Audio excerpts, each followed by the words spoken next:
Het zijn mensensmokkelaars en ze frauderen op grote schaal met Nederlandse papieren, uitkeringen en leningen. Fikse beschuldigingen afgelopen week aan het adres van de Somalische gemeenschap. Netwerk deed dinsdag verslag van Somaliërs die jonge kinderen naar ons land smokkelen om hen hier uit te buiten en als ze te oud of te lastig worden weer te dumpen in Somalië. En Dagblad Trouw kwam op basis van vertrouwelijke rapporten van verschillende ministeries met onthullingen over massale fraude met Nederlandse paspoorten, uitkeringen en niet betaalde leningen. Eerst die feiten op een rij. Somaliërs frauderen massaal. Somaliërs frauderen massaal. Ja, het is gewoon belachelijk. De hele gemeenschap wordt gestigmatiseerd. Alles frauduur is. Dit is gewoon belachelijk. Dit is buiten alle proporties. Dat slaat nergens op. Somaliërs in Nederland frauderen op grote schaal met sociale uitkeringen, schrijft het Dagblad Trouw eind vorige week. En ze maken bovendien op grote schaal misbruik van hun Nederlands paspoort, door dit uit te lenen of zelfs te verkopen. Trouw baseert zich op een nog vertrouwelijk onderzoek van de overheid. Hij heeft mij teruggebracht. In mijn plaats heeft hij andere meisje meegenomen.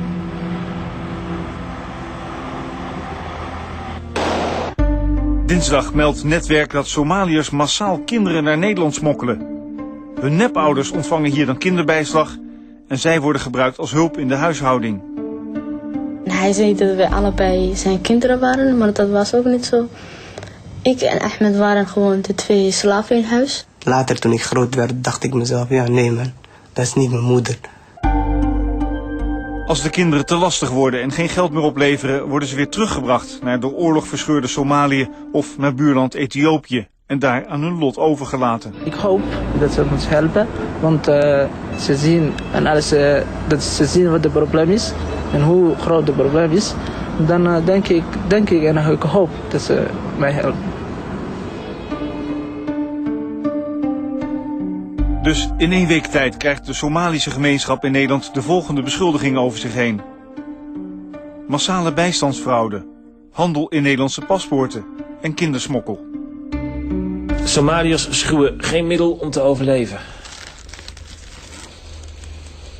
Het is gewoon te negatief. Dit noem ik gewoon collectieve stigmatiseren aan de Somalische gemeenschap. Over de Somaliërs in Nederland is relatief weinig bekend. Hun gemeenschap is maar 1 keer grondig wetenschappelijk onderzocht. En dat deed de Somaliër Hussein Adan Igay voor de Universiteit van Tilburg. Kindersmokkel, persoonlijk vind ik gewoon een heel trieste zaak. Kinderen die hier opgegroeid zijn en die worden naar Somalië gedoemd of naar Ethiopië. Dat is gewoon helemaal een slechte zaak. En kinderen verdienen betere leven. En individuen houden zich bezig, zulke zaken. Maar daarmee wordt niet gezegd dat de hele Somalische gemeenschap kinderen smokkelaars zijn. Dat ze uitkering frauderen en dat ze nepscheidingen doen. Dat klopt helemaal niet. Alleen individuen die zulke dingen bezighouden, die moeten gewoon aangepakt worden. Ja, het zijn individuen, het is niet de hele gemeenschap. Vertegenwoordigers van die Somalische gemeenschap wilden tot nu toe niet reageren op de beschuldigingen van fraude en mensensmokkel. Gisteren was er een besloten bijeenkomst van de Federatie van Somalische Associaties in Nederland. En wij konden daarbij zijn. Wie kent iemand die kinderen uit Somalië heeft gehaald? Ja? Ja? Ik ben zelf gesmokkeld. Je bent zelf gesmokkeld? Ik ben zelf gesmokkeld. Wie is niet gesmokkeld? Wie zit hier dat niet gesmokkeld is? Kijk, ik zou echt tegen jullie allemaal willen zeggen, laten we gewoon heel eerlijk zijn naar elkaar toe. Dat er mensensmokkel plaatsvindt, ja. Iedereen weet en hoort die verhalen ook allemaal, hè? Maar als je eerlijk komt, kijk, dat is gewoon waar. Het gebeurt dat, maar niet allemaal. Oké, dus eigenlijk... Maar het gebeurt. Het gebeurt. Ik moet helaas wel zeggen. Een opvallend openhartige discussie in een buurthuis in Den Haag. Uit heel Nederland is hier een aantal Somaliërs bij elkaar gekomen om te reageren op de beschuldigingen in de media.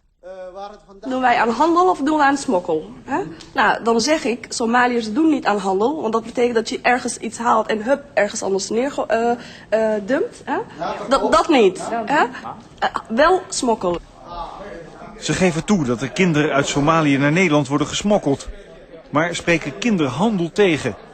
Het motief is om de kinderen weg te krijgen uit het door oorlog verscheurde Somalië. En als het gebeurt het van de beste wil van het kind. Als jij je kind vanuit Somalië moet smokkelen, dan is het de beste wil van het kind. En dat vind ik dat de Nederlandse overheid moet begrijpen. Het is iets, als je familieleden in Somalië zitten, waar jij weet dat het oorlog is, waar jij weet dat het nu heel erg nog is. Natuurlijk ga je je best doen om daar over te halen, natuurlijk. In Somalië woedde eind jaren 80 een burgeroorlog. Ons land nam vluchtelingen op en ze werden na verloop van tijd Nederlands staatsburger. En de gemeenschap groeide tot 28.000 personen in 2000. En wat bleek, met een Nederlands paspoort was het makkelijk om kinderen te smokkelen. Vroeger stond op die paspoort, een Nederlands paspoort, geen kinderen. De foto's van de kinderen stonden daar niet.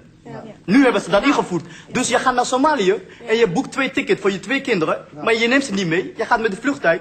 2 stoelen vrij. Je gaat naar Somalië. Je haalt ze hier naartoe.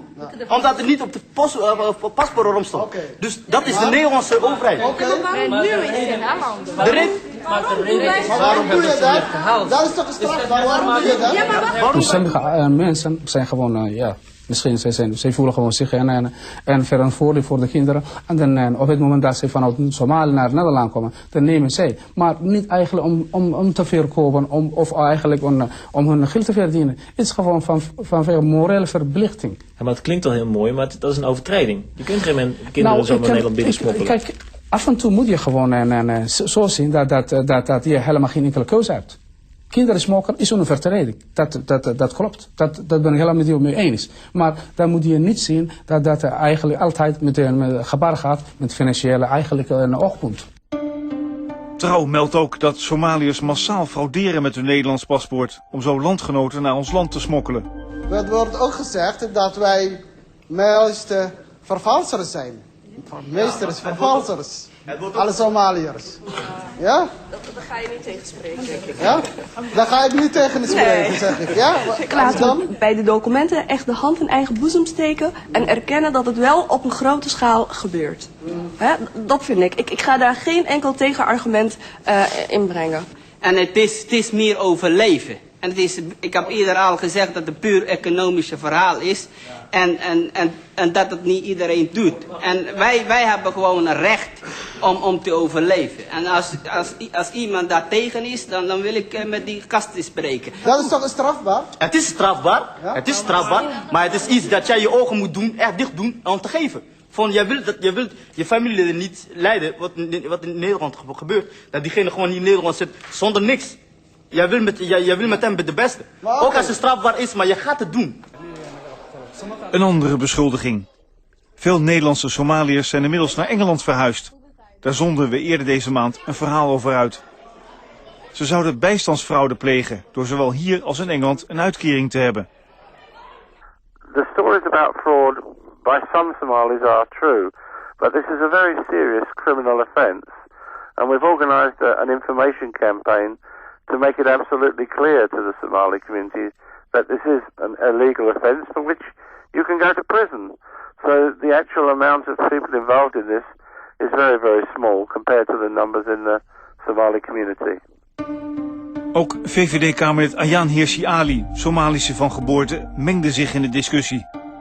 In de Volkskrant van vrijdag schrijft ze dat frauderen met uitkeringen en kindersmokkel passen in de Somalische volkscultuur. Hirsi Ali, die is zelf toen zij hier naar Nederland toe komt. Ik weet 100% dat zij gelogen heeft. Iedere Somaliër heeft gedaan. Iedere Somaliër heeft gedaan. Zij heeft gelogen. Zij is ook gesmokkeld. Fraude zit in de genen, hè? Dat gaat eigenlijk om. Maar ik denk als dat zo is, ik weet niet waar ze vandaan heeft gehaald, maar inclusief haar. Dus haar is ook eigenlijk Somalisch. Dus zij is ook frauderen en die zit in de Tweede Kamer. Dus daar moet je ook aan zitten. En iedereen gelooft het gewoon wat ze zegt. Ze nuanceert de dingen niet. Misschien geloven bepaalde dingen wel. Maar als je niet beter weet en er worden dingen gezegd die helemaal niet kloppen, ga je gewoon 100% geloven. En dat is wat in Nederland mis mee is.